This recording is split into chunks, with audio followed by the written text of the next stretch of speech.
Mbote bandeko balandi ngona biso koki otokuta na bino émission bolanda biso na plateau oyo bomesani votre émission dernier virage. Merci encore à kokuta na bino lelo o na pourquoi il y a lelo émission avec mon frère Blaise mon amant d'abord mon frère Mbote papa Limia et to PCP Mbote na bandeko bazolanda biso na dernier virage na émission na biso toujours à refondation de notion chrétienne to PCP no Mbote to tombeli bino kimia esengo kati na nkolo Yesu bisika bozali papa Limia ngape na sepeli vraiment comment on lisusu eza toujours esengo makasi ya koyeba ko partager liloba na Nzambe na mokolo ya lelo komona batu mingi kosolola kaka makambo oyo etali peut-être ndenge nini succès ndenge nini kozwa bomengo mokili kasi na tango tozali na yango vraiment makambo esengeli penza to sololaka ezala na ba famille ezala na kati na ba mboka ezali nde makambo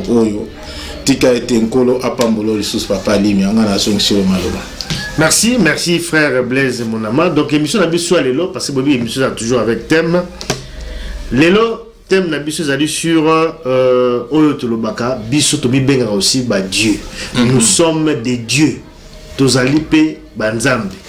Habiter ce qui Dieu oyo to définir on nini c'est quand il y a un vraiment objet il y a émission na biso lelo est-ce que nécessairement tozali penda banzambe est-ce que tozali aussi ba Dieu to bibenga aussi de Dieu parce que je vois qu'il y a un verset biblique on a référence notamment Jésus-Christ le bagi ne savez-vous pas que vous êtes de Dieu. Donc je vois qu'il y a un contexte bien déterminé pour comprendre la carte émission to fungola est-ce que to bibenga aussi banzambe comme dengue dans ce interprétaka biso nyonso to bibenga aussi banzambe ya des allez vraiment thème émission na biso lelo. C'est ça papa Limia na bande ko ensemble tous ala to bande émission na biso na kati na losambo pona kosenga toujours lisungi ya tata Nzambe pona kosunga biso pambate masolo to sololaka awa eza masolo ya molimo donc ezali masolo oyo na kati ya mayele kaka ya bomoto ekozala na biso difficile ya ko saisir makambo oyo. Alors tant au monde a mutu mususu à saisir te abandi kokota ben compréhension belé donc voilà pourquoi il faut toujours to senga lisungi na tata Nzambe. Donc na makambo so ata tango zo fungola la Bible na yo otanga vraiment zo attend bondela penza ki Nzambe na lingi tango na zo tanga ta Bible na ngai awa vraiment olobela ngai yo moko olobela ngai au travers ya Bible kotanga Bible te na matoyi oyo ya pasteur na yo tout ça mais yo moko yo kanzambe et beaucoup monde a déjà que même kaka Bible wana beaucoup bando comprendre ngo différemment différemment parce que liloba na Nzambe et pesa melate ezali le monopole moko te papa Limia ya mutu moko boy tout ça non nous tous tout aux autres sur cette mission awa ne savez-vous pas que vous êtes des dieux?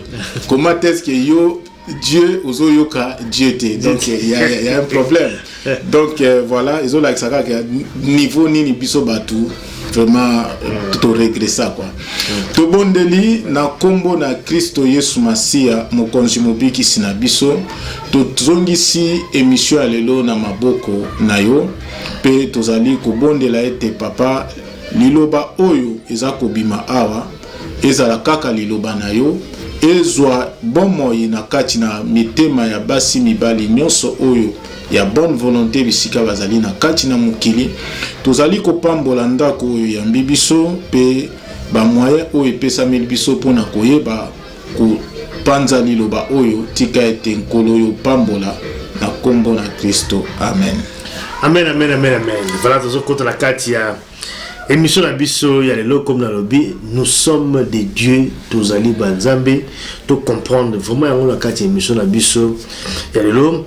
Alors frère Blaise un peu pour na robanda c'est vrai que toujours le awa nous sommes des dieux. Comment est-ce que tu d'abord définir Dieu parce que je vois que ça aussi vraiment d'abord ni mot malin vraiment tout définir d'abord nous sommes des dieux nous sommes des dieux. Papa Limia, quelles que soient les cultures, on arrive toujours na nini moko à un seul sens qu'on peut donner au nom Dieu. Donc Le nom Dieu, ce n'est pas le nom d'une personne. Ou peut-être n'engue bakanisaka, mutumoko boye, imaginaire, azana mande fumilayi, afin de quelque part na mapata moko boye, yende babenga kanzambe et tout ça. Soko tali na français babi Dieu, outil na latin, Deus. Yango moko outil pe na langage indo-européenne, Dei. C'est-à-dire zotalisa o ezali ya ko briller, ya ko rayonner. Notre bakaza énergie. C'est-à-dire que ezali énergie ou ezali ko émettre. Aux hommes net lelo va développer les téléphonies et tout ça. Nous sommes ça la mana ba onde. Ba onde na ezota na énergie moko boy. Ezali ko émettre ba onde na yango et ezali ko sala tezo pesa ba tout capacité ba koki ko se connecter entre bango. Donc c'est-à-dire que ezali animé et vivant. Donc tout koloba na biso ba Afrika bazalo bebe na mbi les faits intérieurs. Au monde ce qui anime l'homme, ce qui anime un être. Au monde donc ce qui te koinda d'abord comprendre ngo kaka na niveau wana. Au monde donc tokoki pe koloba ezali neti une sorte ya centrale moko ya énergie. Omoni. Ya centrale moko ya énergie. Si ko papa lima on comprendre que la question autouni était ce que ça na ba centrale ya énergie. Il y a une source ya énergie. Tozaka na énergie oyo tolobengaka na Congo ya Inga. Mais au Monate, chaque région, chaque quartier même, chaque ville normalement a ba centrale. Mon a ba grand centrale les alliés, mais il faut même à papa limi. Electra ceux qui Electrabel azali. Mon a que chaque quartier, chaque rue azana moi banini naye. Oyo sika bazozwa pe isusu énergie wana ba transformer yango ba adapter yango na puissance ya ba matériel oyo esengeli ezala utiliser na kati ya quartier wana elle va dispenser.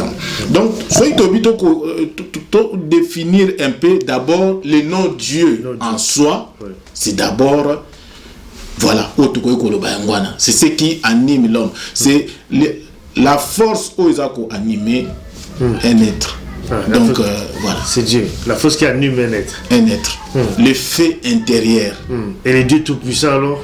Le Dieu tout-puissant, là maintenant, c'est-à-dire que la source y a énergie. Voilà. Le Dieu, bazalineti, énergie. Mais l'énergie, à la source. Donc, c'est pas la même chose. Mais il y a pas que l'énergie. Na irradiation na yango, na rayonnement na yango, okumona ezali ko se modifier. Voilà. Plus l'énergie s'éloigne de la source, plus ezali peut ko se modifier. Mais ba élément fondamental nango na kati ezakaka moko. Ce qui est na atome ezali kaka.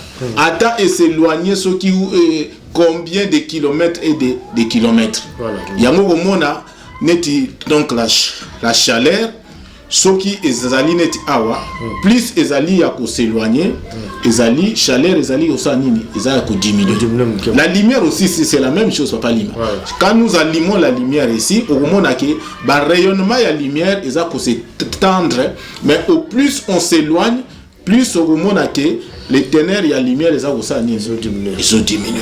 Donc c'est toujours la même chose. Mokomon a été même dans le rayon de la lumière où ils allaient se retrouver à combien ceux qui des mètres, des kilomètres et tout ça, bah élément où ils allaient na katia lumière, où ils même na katia source ya lumière, ils allaient pe na katia ba rayon ya ba lumière. Ndesi kana na katia misoto ko fungola pour na comprendre comment est-ce que Dieu tout puissant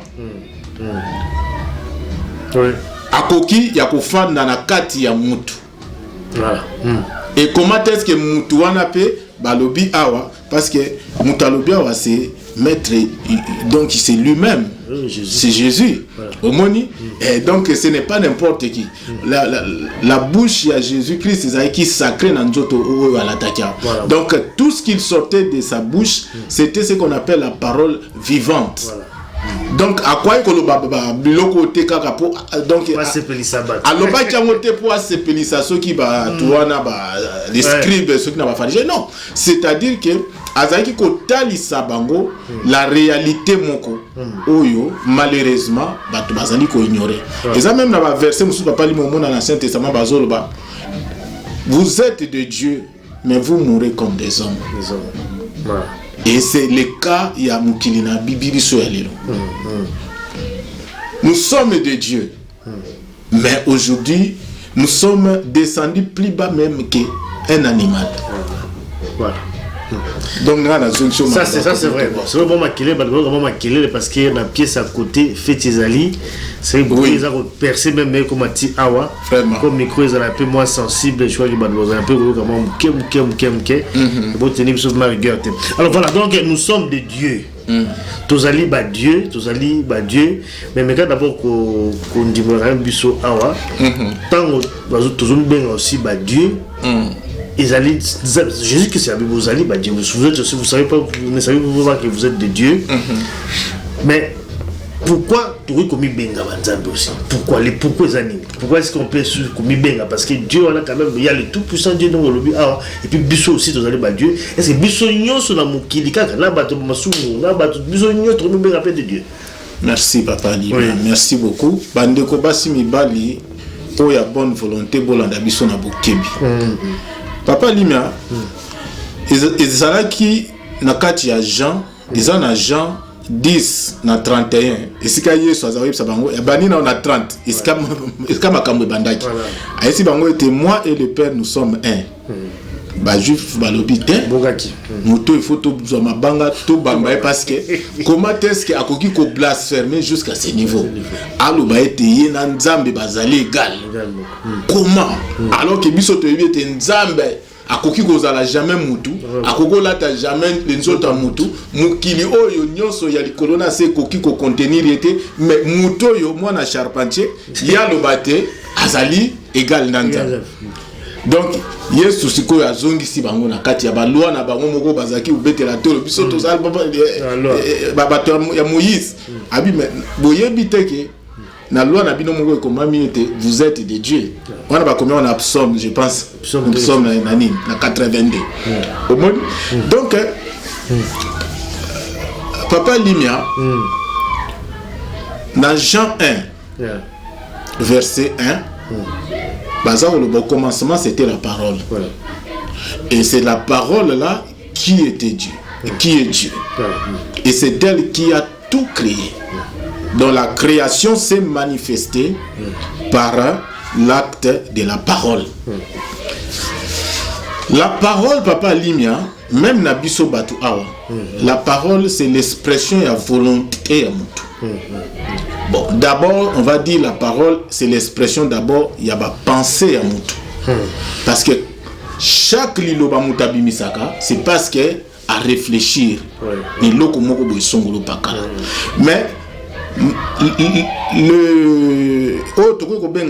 donc ma pensée na biso yango moko pe ezali expression ya volonté na biso. Donc par là nous pouvons dire que la parole eza ko exprimer volonté. Siko bana na nzambe papa Lima na makambo spiritualité soko yoki un nom, c'est-à-dire il y a un être derrière. Soko yoki volonté de Dieu. C'est toute une personne. La volonté de Dieu est à Oyo, na Bible babengaka Emmanuel. C'est-à-dire Dieu au milieu de nous. Au milieu de nous, les créatures. Au milieu de nous, la création. Parce que la création est une manifestation, il y a volonté à Tata Nzambe. Mais volonté à Tata Nzambe est une dimension mususu ya Nzambe, il y a le Dieu tout puissant. yango tango kaka amour de Dieu sur toute une personne oyo même ti a s'incarnaki na biso na mabele to bengaki maître Yoshua. Tango kaka justice de Dieu. C'est aussi toute une personne oyo to sabino fils de l'homme, le Saint-Esprit. Omoni o Jésus a lobi bosumuka contre père contre moi mais contre ye yaza justicier a obeta fimbo. Donc papa Limia, la parole qui nous a créé ezali expression. En réalité la parole ne nous a pas créé. Nous étions déjà na kati ya libumu ya volonté ya Tata Nzambe. Il y a Emmanuel. La parole sikoyo est manifestée maintenant biso ba création. La parole que la lumière soit. Yango moni balobi était au commencement Dieu créa les cieux et la terre. Mais pour que les créatures se manifestent, qu'est-ce qu'il a fallu? Il fallait que le Saint-Esprit se mouve au-dessus des eaux. Le mouvement ya Saint-Esprit wana ils a défilé tazo sala ceux qui demandent. Le mouvement ya Saint-Esprit, c'est-à-dire que baza ko la qui ça a été dans le langage spirituel, même na biso awa, la vie égale au mouvement. Yango monaka même ba organe na biso, il faut ça la mouvement pour baloba ke eza en vie. Quand le cœur ne bat plus, on dit que il est mort. Quand l'un être humain ne marche plus, au moment même ba organe za na nzoto na yo comme ça nini, comme na maladie. Timu tu peux akufi. Même des tissus du corps. Biso tout ça dans le domaine médical, ceux qui mutu ba alité pendant X temps, au moment même le poste nzoto et bandi même yakobeba. Donc la vie égale au mouvement. Alors quand aussi voilà. Si tu t'embolater pendant un temps, ça va rouiller quoi. Donc il y a un moment papa li matin tozo batom même temps où tozo fongo la Bible, bonde la Nzambe a révélé. Donc biloko nyonso ezali ba révélation na ba révélation. Donc tant qu'on va que le Saint-Esprit se mouve de azai quitté azo so qui alinga bina non. C'est-à-dire il est tenté de manifester la vie. Omoni, il est tenté de manifester la vie. Parce que Dieu lui-même, Otolobaka, Dieu inessentiel. C'est-à-dire que Nzambe Oyo a ebisaka na Moïse ke a se manifestate et que mutu pa koki komona ye azate. C'est-à-dire Dieu dans son absolu. Mutu akoki komona ye azate. Oyo Jésus-Christ alobaki que personne est monté au ciel du sommet si ce n'est que le Fils. Donc batu oyo bazali tokoloba na noyau ya Nzambe wana inessentiel. Oyo balata nzoto awa na mabele tozala clair ezali kaka muto oyo tobenga Christ et Jésus. Et on a ebisaka bino le fils de l'homme au Jésus-Christ yemoko a ebisaki bino te après moi le fils de l'homme va venir pour clôturer ma camp. C'est-à-dire l'incarnation et le Saint-Esprit. Sikoyo biso, la parole vivante qui est le Saint-Esprit, yango omona na Bible lisusu bakomi, seuls sont enfants de Dieu. Dans la zoloba boki nikoluka na Bible. Seuls sont enfants de Dieu ceux qui sont conduits selon l'Esprit. Seuls sont enfants de Dieu, ceux qui sont conduits selon l'Esprit. C'est-à-dire selon le Saint-Esprit. C'est-à-dire selon la parole de Dieu. La parole o ezali kolakisa volonté à Tata Nzambe. Si koyo volonté nyonso papa Limia ezali ko manifester un état. Yango komona mutalobi, omona dit papa Limia awa, nous sommes chez toi. Papa Limia ko ba kengai pananga na lingaka makambu ya buzoba te. Nga malinga makambu ya moyibi te.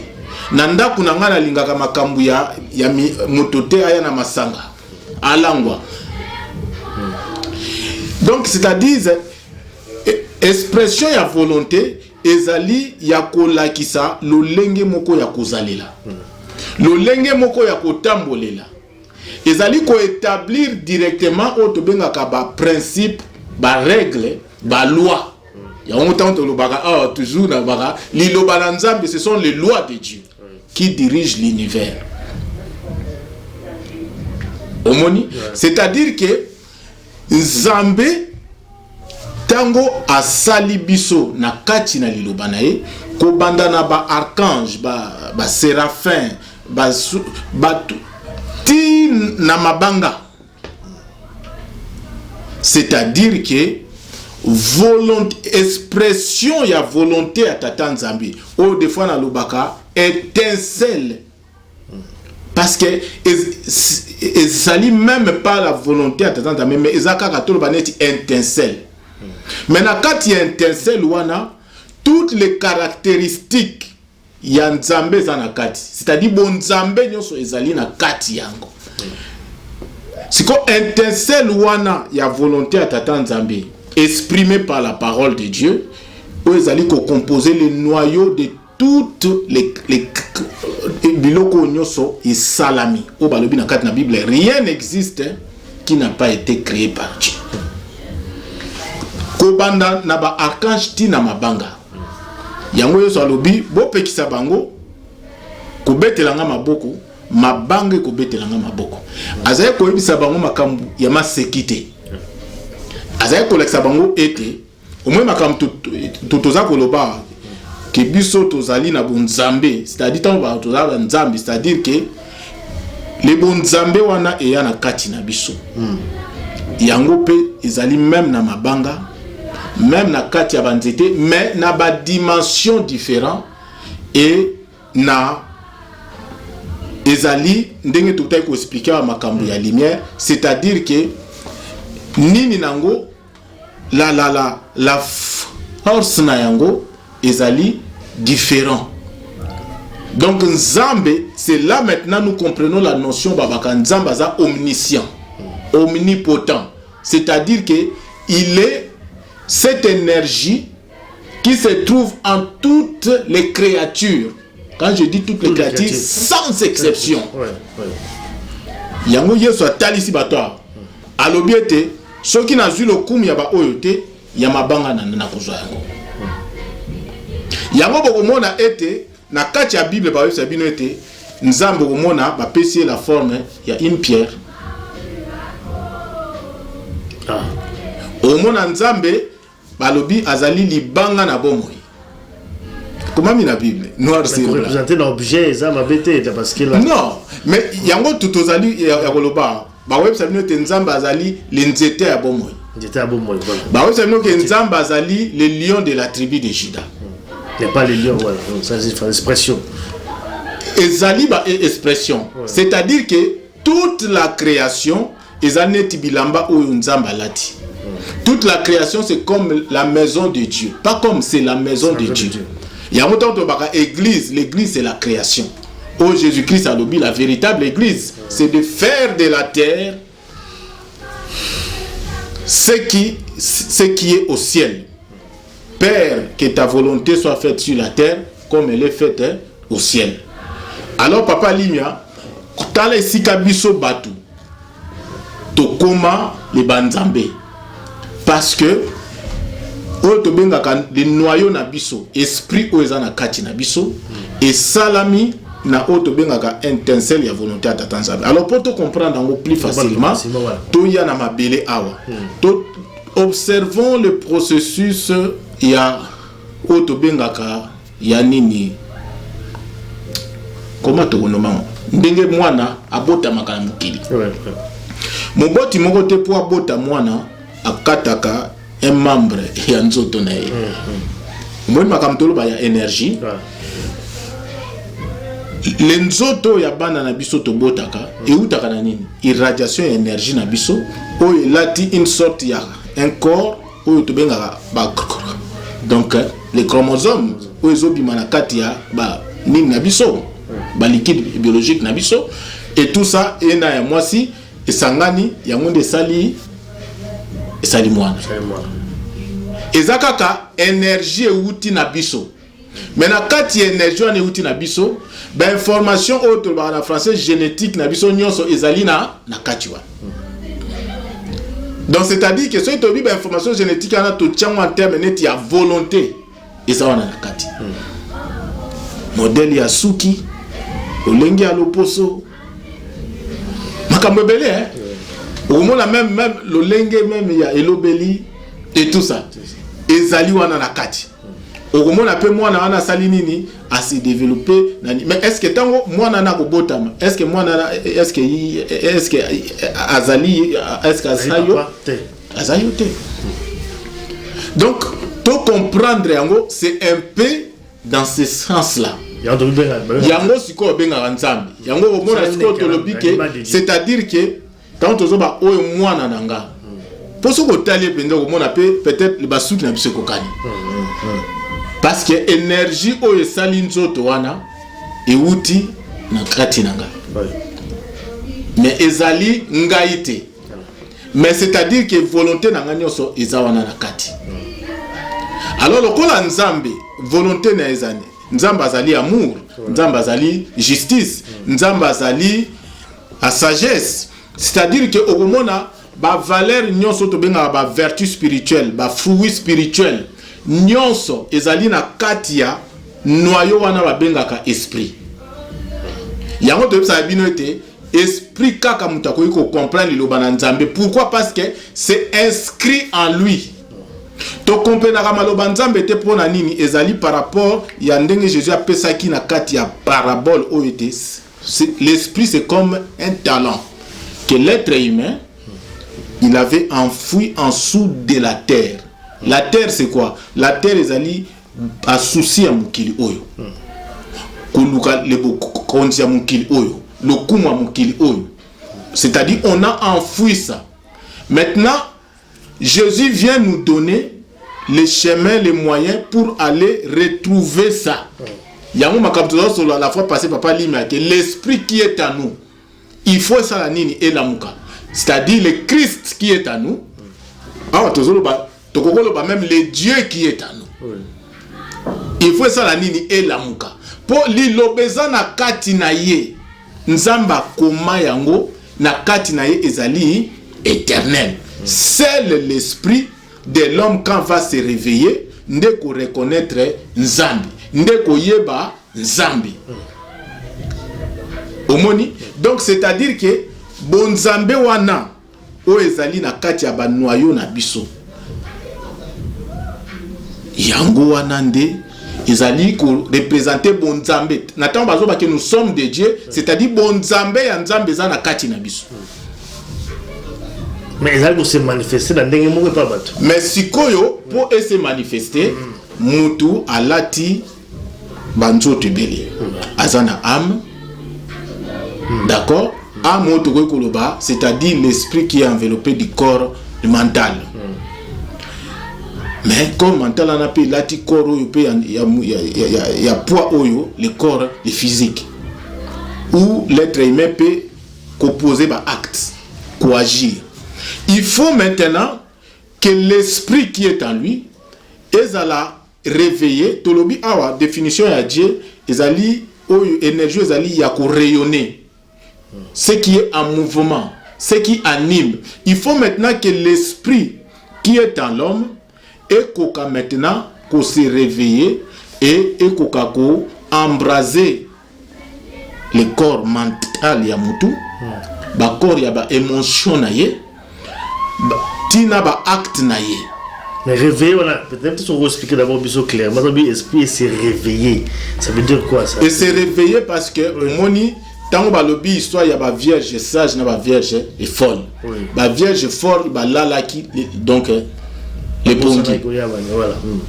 Au moment sortez du sommeil, réveillez-vous parce que mutu oyo esprit na ye ezali ko émettre les sous-soutés. Bazo considérer net ya lali pongi. Au moins internet à papa Lima, toujours fonctionner d'internet. Ce qui osa ko capter les sous les signaux na yote, ba pareil nyo se sali a lali. C'est-à-dire nyo so osa ko linga o fonctionner ba information nyo so ozo linga ozo en internet. Et ça ligne lali. C'est-à-dire, quand on dit sommeil, c'est-à-dire ce qui n'est plus actif. Quand on dit éveillé, quand quelqu'un est éveillé, il fait quoi? Il bouge. Hein? Mais ceux qui montent à l'ali, il ne bouge pas. Éveillé, ça veut dire quoi? Ça veut dire que c'est un peu ça au comment. Parce que pas éveillé. Oui, il faut y avoir papa Limia, bandeko bazola na biso que l'esprit en soi est toujours donc relié à Dieu. L'esprit en soi est toujours relié à Dieu. Mais maintenant, quand l'esprit est se réveillé, c'est-à-dire que l'esprit na mutu est comme actif, est dompté, est dominé, banjoto oyo nyonso alati, a dirigé banjoto alati. C'est ça l'exercice ya mutu. Donc l'esprit est dominé nzoto. Esprit faut dominer nzoto. Si ko komona mutu, o balobi ba homme charnel. C'est-à-dire que makanisi na ye ezakaka ngefuna yiba mbongo nazana na konusumba banini makanisi ya mabe ba sentiment ne ya mabe voilà c'est charnel ba gisement na ye ya mabe omoni mais esprit ezana kati na ye et des fois batuana poko yoka pe esprit yebisi makambo zo ça les a bien dit omona penza yebisi esprit tikanga makelele. Esprit moko désolé voilà esprit moko voilà nous sommes des akaka tellement l'esprit ne connaît pas le mal. L'esprit ne connaît pas le mal. Tout au lobby les étincelles et la volonté à t'attendre. Il y a un monde qui est formé. Maintenant, ce fait intérieur, mais il y a un moment qui est alimenté na source. Ce qui est déconnecté na source est na capacité de émettre yango moko. Yango moni ba na Daniel que technologie est augmenter na temps ya fin et tu auras des réponses aux ali ko tuna mituna siko. Le but il y a développement de la technologie papa Lima et qui normalement peut permettre de comprendre bien l'île bananzambi. Voilà. Comment il biloko tout ça pour utiliser le lot. Les technologies ici. Au moment a même à l'électricité au moment a ezali na basinga au moment basinga na ezana banini belé. Ba ko chia likolo ezape na banini assez mais au moment a peine na kati kuna. Il y a maintenant des fils, maintenant on a ceux qui sont hors boyé et tout ça, là où vraiment l'électricité elle passe, tout ça ce ne sont que des corps. Donc c'est-à-dire en réalité nous tous, au bandana archange, nous ne sommes que netibanzoto oyo nzampe alati.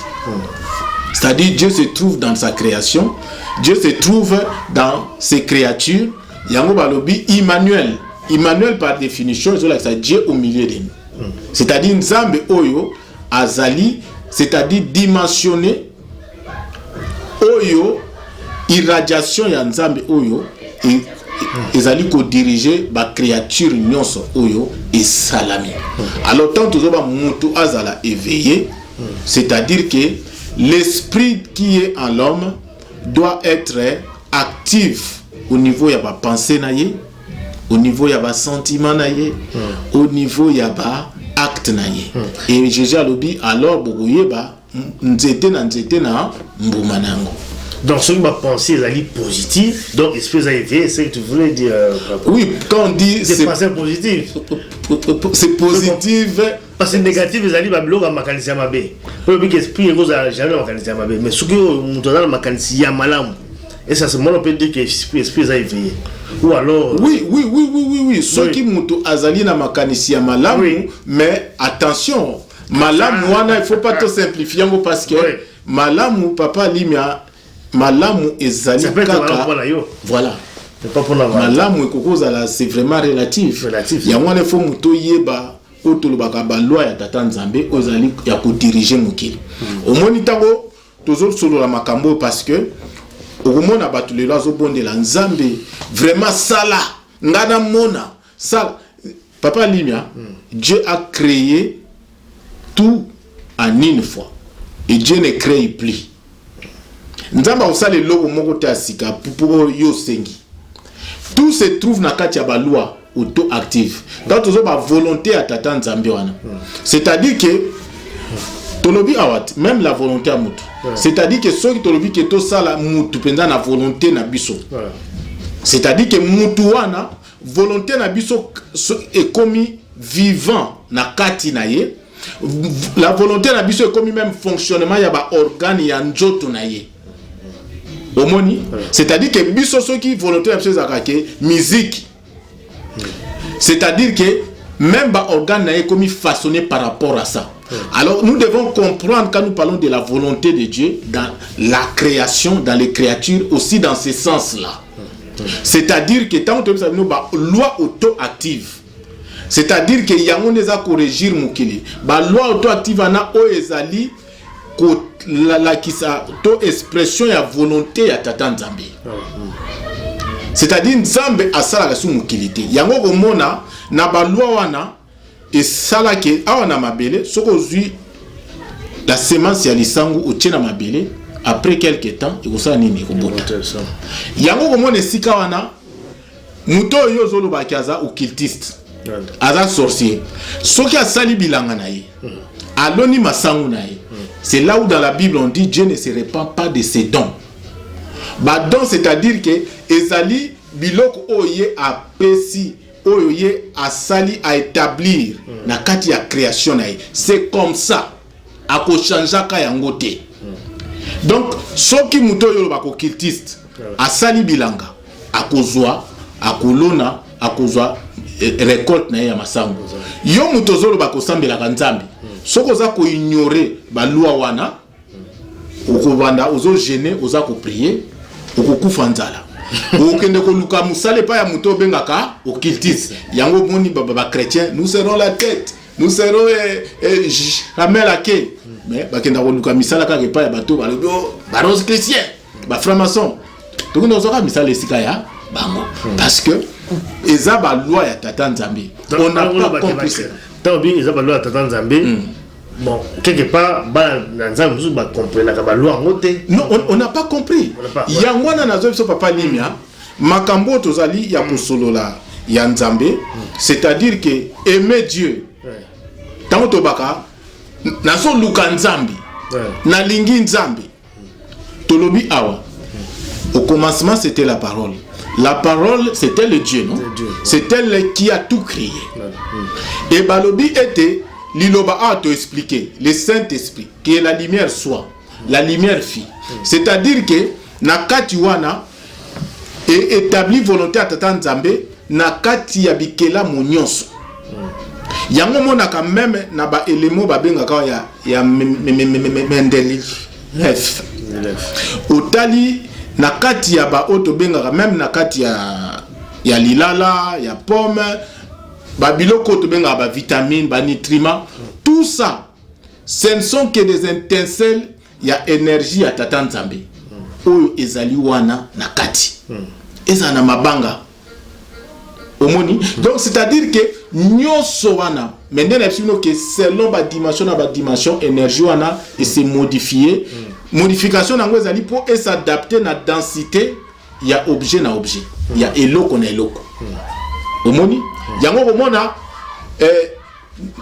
le niveau ya énergie oyo oyo ezali ya kowuta na irradiation wana ya Nzambe ba archange baza capable ya ko supporter omona ete ba esprit humain biso tozali capable ete ya ko supporter yango omoni yango bomona ba biloko mingi bato balukaka bamona Nzambe Nzambe akotindela onde ange ange ndako ya koyebisa yo ke voilà bato baba kena moni Nzambe mutu amona Nzambe azate ezalaka nde totoloba oyo tokoyi koloba une sorte donc mutoko omona Nzambe nde nini parce que ayebisi Moïse abi mutako omona ngai pe a vivre azate. Même ba archange ba mona kande expression ya Nzambe, manifestation ya Nzambe omoni eza ndenge moko na électricité to moni awa lumière epelite effet ya électricité ata to fungoli e basinga Donc on a basinga, soko simi pour sentir l'électricité. Donc on va sentir ba effet ya bonzambi. Mais toko mona ka bonzambi wanati. Maintenant tout ce qui se mouvoit, ça prend des formes. Alors nzamba kokola taba forme nyos pour amila kisana mutu tel. Maintenant papa Limia yango zo mona biloko otu toza koloba. Ceux qui muta comprendre ngo. Les gens qui disent qu'ils aiment Dieu, nous devons aimer nos pays. Parce que tina mabele oyo eneti ya biso ya Congo, c'est-à-dire bonzambe ezali wana tina graine ya mabele. Na ba diamant ba minerai ya Congo.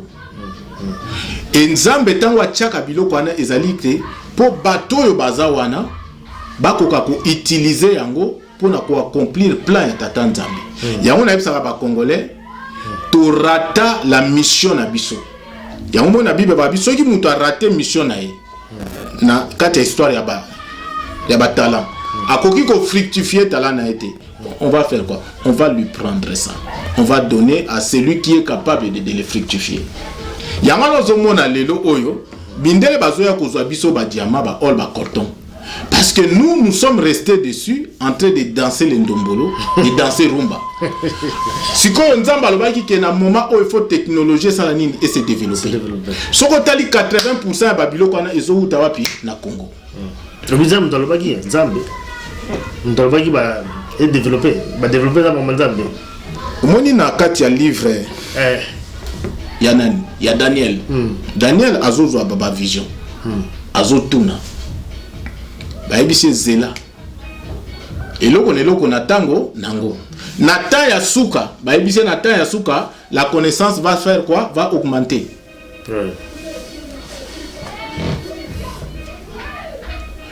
Et la connaissance on a qui va augmenter, c'est-à-dire que batonde bakabola likolo na se nzamba kabola likolo na sete yango na kati ya losambo ya notre Père Jésus-Christ alobi que ta volonté salama ndenge salama likolo et salama pe awa na vision de Jacob balaki si échelle en ezali ba différentes dimensions, c'est-à-dire que il faut moto azala capable ya ko communiquer komata tindenge azokene na likolo kuna et likolo pe azozwa message ça ko uta likolo kuna la source ezape ya kokita.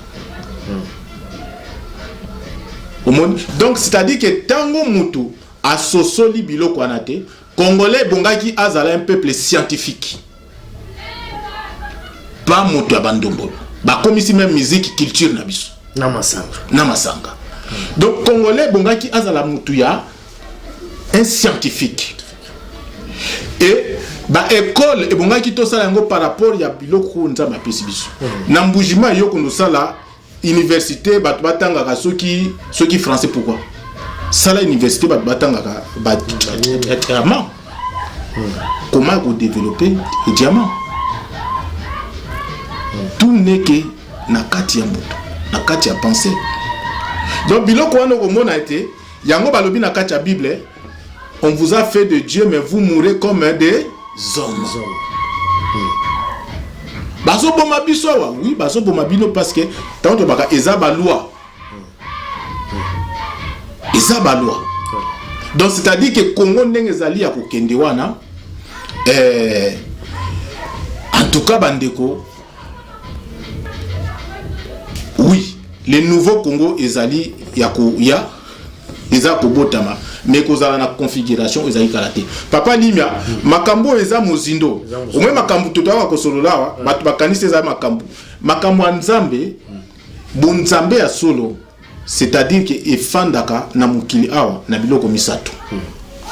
Bonzambe ya solo il faut fanda na kati ya science.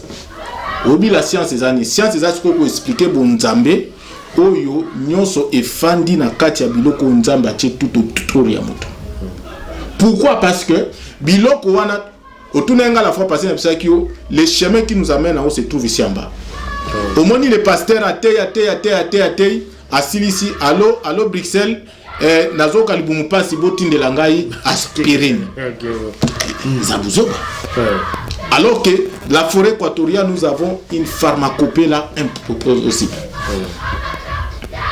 Et ces choses-là, c'est maintenant ce n'est pas Dieu. Omoni? Est-ce que ce n'est pas Dieu? Donc c'est-à-dire que eza biloko moko oyoke yango omona même indele baza ko yiba biloko bazo salela ngo me bazo kende penza esika ngote. Parce que zaki biloko oyo non, eza makambo tokoki ya kufungola mais c'est pour dire que tant tozo ba bonzambe et bonga fanda na science. Tant tozo ba science c'est-à-dire que moto parce que la science contrairement ndenge science ezali le contraire ya foi. Non, science normalement ezali ko accompagner la parole pour na ko expliquer ba loi tata nzambe. O to benga ka chimie, to benga ka physique, ezaka ka ba loi tata nzambe ndenge ezali ko se déplacer na kati ya ba objet nyonso ezali na kati ya mokili. La chimie la même chose, so otali nzete. Dieu n'a pas attendu à Einstein, à Botam. À ça déjà, nzete comme on a ezali tout un chimie. Chimie ezawana, ozui mai, ozui mupepe. Les chimies nyonso ezawana.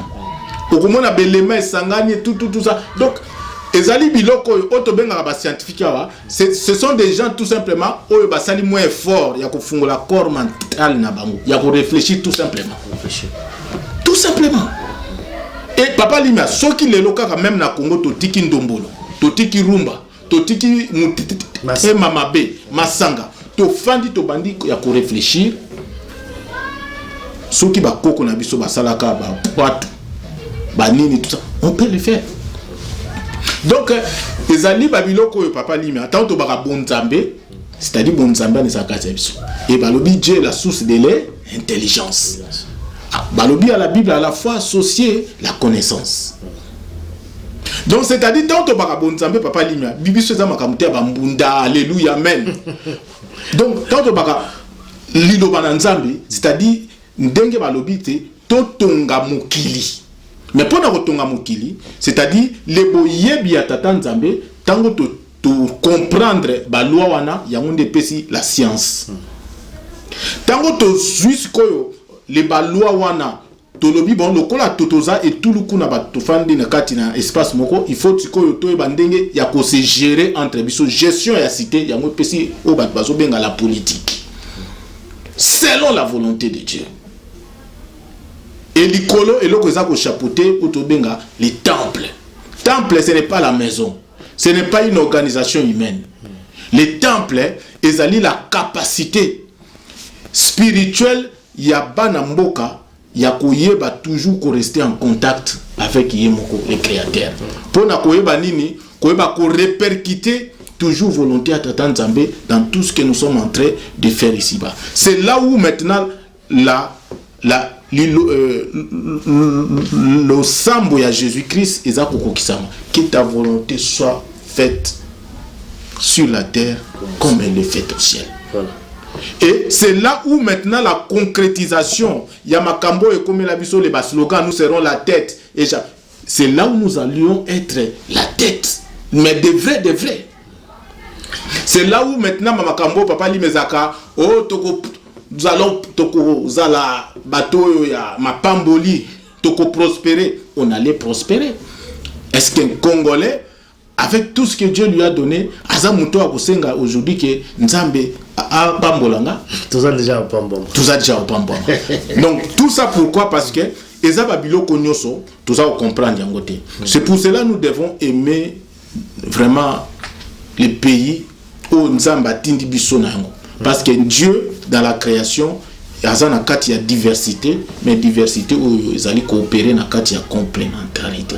Papa Limanga na par rapport à parce que je vois que dans le Mamboka, bah souvent la thèse va développer, parce que nous allons éloigner, n'est-ce pas, le développement la magambe bébé de ton père de barrépère parce que to bungisa Nzambe na biso.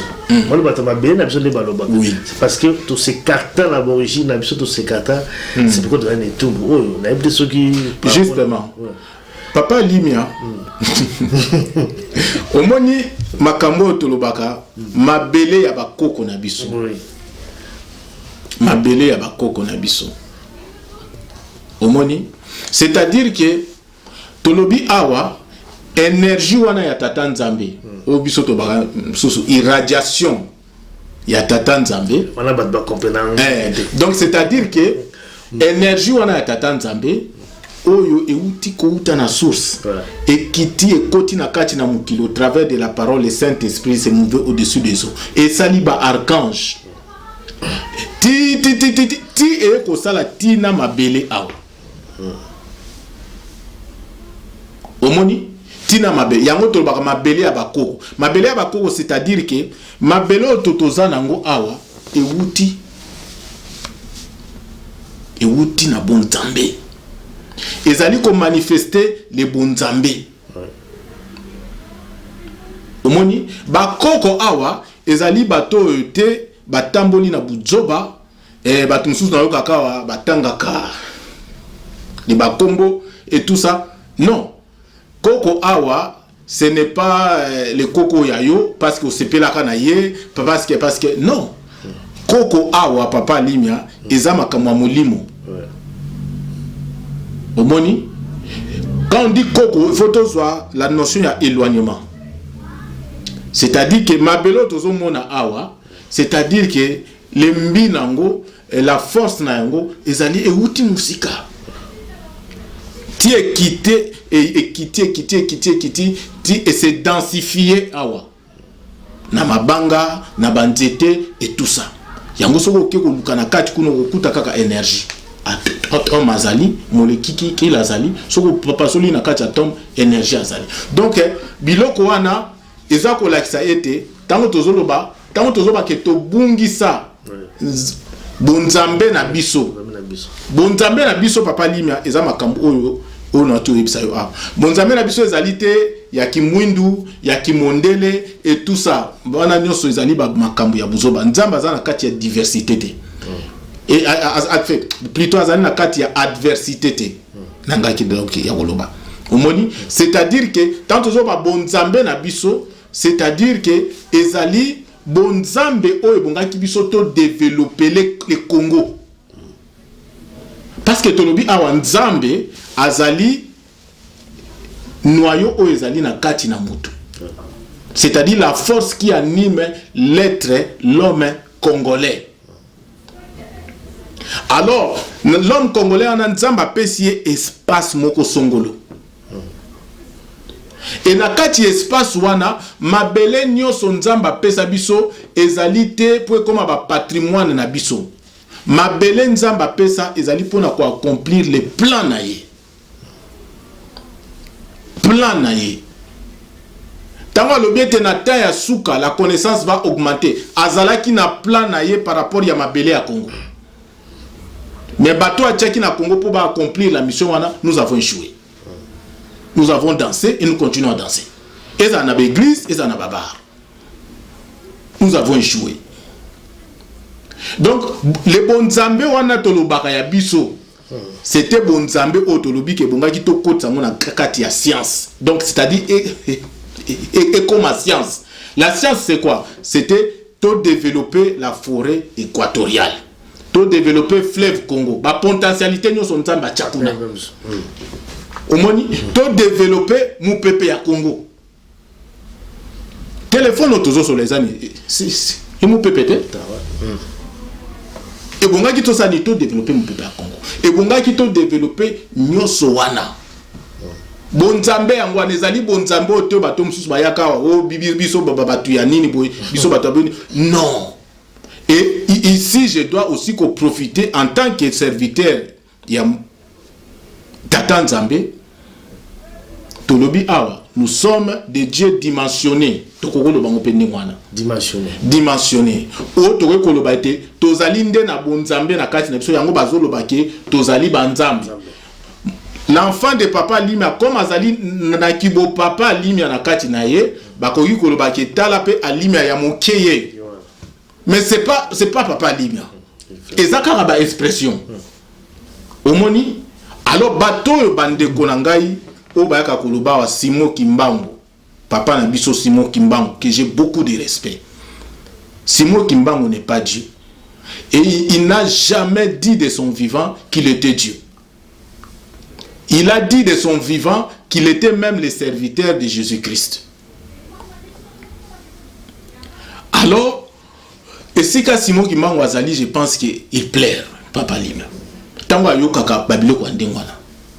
C'est des blasphèmes. N'ayebisi bino ke bato balata nzoto awa ba enka balata enka les noyaux ya tata nzambe oyo ndenga azali na inessentialité na ya ke Jésus-Christ le fils de l'homme. Simon Kimbango, c'est un esprit oyo pe azali élevé aya asala musala na accompli ça musala na ye, et voilà pourquoi c'est tout à fait normal. Nzamba a travaillé toujours na batu. Naza na batu Papa Limia, na musala que nous sommes en train de faire, à Québec na yo. Bazan aux États-Unis, bazan Afrique, na Bénin, ils sont en train d'appeler. Nzamba sololi na ngai. Frère, boy tout ça. Osungi épée, o guidé tala. Et si kokomi tala, vas-y maintenant là. La. Nzamba sala kaka na batu. Comme Nathan ya Papa Simon Kimbango, ça na Papa Simon. Nathan ya musée nani Aidi Nabala, asaki Nathan ya Aidi Nabala. Donc elingi kolobate ke allez ba fanatique ya Aidi Nabala, bazo Aidi Nabala, bale baloba akomi nzambe. Simon Kimbango n'est pas Dieu. Il vous a jamais dit ça. Makambo ayebisa bango ti lelo bakoka comprendre nango te. Makambo na yebisa bango awake Simon Kimbango aloba mutu mwindo akokoma mundele na tout na bango nyoso mutu mwa ko répondre ngate. O engelo ba kebiso batu mwindo un jour toko dominer mindele. Est-ce que vous pensez que Dieu azana kati ya buzoba wana ya koluka ete bon comme sikoyo mindele ba dominer ki bibi no mingi bino vous allez dominer mindele? Non, Dieu n'est pas dans la domination. Dieu n'est pas dans la domination. Si Dieu était dans la domination, qui pouvait résister à la force aux Akina Katia Jésus-Christ? Alors Jésus-Christ, il allait faire que le peuple d'Israël a ça qui domine. Donc Papa Limia, parce que ministre Pézo qui est de bonbon aussi c'est vraiment émission. Donc nous sommes des dieux, nous allons dire Nzambe Nzamba Kati Nabiso, c'est un peu ça d'ailleurs, on bien tout ça de Dieu, mais est-ce que Biso Nyos tout ça de Dieu? Pas trop aussi ça pendango, est-ce mon soum qui peut avoir le bague? Non, je suis des dieux également. Moutou atambula kamabe, je peux dire aussi je suis des dieux. Est-ce que babota magamona Nzambe ou bakoma magamona Nzambe? Tout peut-être aussi ça là. Kitoko mingi Papa Limia. Tobota maka, tobota mi na kati na mukili na Bonzambe. Oui. Bonzambe wana, c'est comme ce que Jésus-Christ a dit dans les paraboles des talents. Bonzambe otobenga esprit wana, c'est le talent que Dieu nous a prêté.